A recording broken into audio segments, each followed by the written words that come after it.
আমরা তো জন্মসূত্রেই মুসলিম। তাহলে যারা নতুন মুসলমান হয় আর আমরা যারা জন্মসূত্রেই মুসলিম, তাদের কর্মের সাথে আপনাদের কর্ম মিলায়েন তো, দেখেন তাদেরকে নিয়ে আসেন।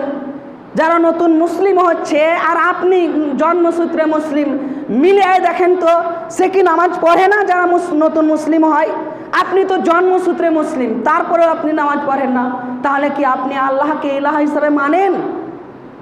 আপনি তো নিজেকে ইলাহ হিসাবে ইলাহের হক দিয়ে বসে আছেন। বুঝেন এই কথাগুলো, বুঝার চেষ্টা করেন। কেন বুঝবেন না? আপনি তো মুসলিম, আপনি কিভাবে মুসলিম হলেন? আপনি বলেছেন যে লা ইলাহা ইল্লাল্লাহ, আল্লাহ ব্যতীত কোনো ইলাহ নেই। আপনি বলেছেন আশহাদু আল্লা ইলাহা ইল্লাল্লাহ, সাক্ষ্য দিচ্ছি আমি যে আল্লাহ তাআলা ছাড়া কোনো ইলাহ নেই। আপনি তো বলেছেন, তারপরে তো আপনি মুসলিম হয়েছেন। তার আগে আপনি কিসের মুসলিম? যারা নতুন হয় তারাও মুসলিম নয়।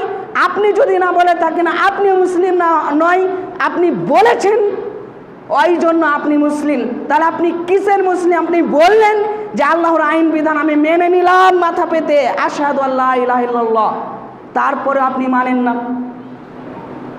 মুখেই শুধু মুখেই লা ইলাহা ইল্লাল্লাহ বলে দিলে হয়ে গেল?